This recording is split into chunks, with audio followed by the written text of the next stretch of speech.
लेके सावन के बहार बहिन मोर आई गेलई लेके राखी त्योहार बहिन मोर आई गेलई लेके राखी त्योहार।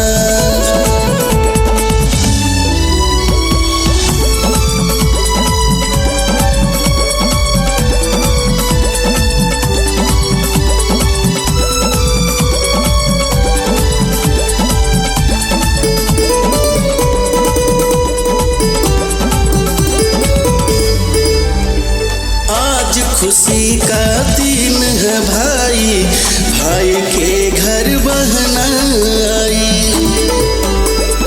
आज खुशी का दिन है भाई, भाई के घर बहन आई। थाल सजा के रख मिठाई तिलक लगा हमें आ गई बहिन मोर आई गेलई लेके राखी त्योहार बहिन मोर आई गेलई लेके राखी त्योहार।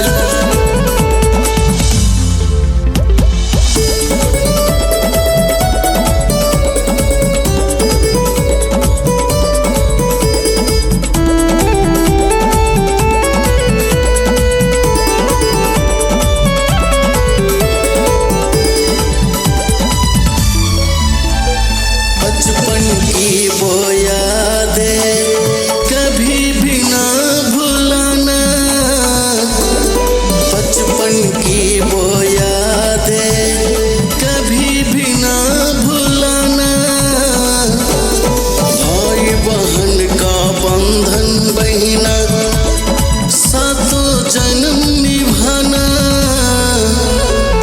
इतना सुंदर प्यारे बहना खुशहाली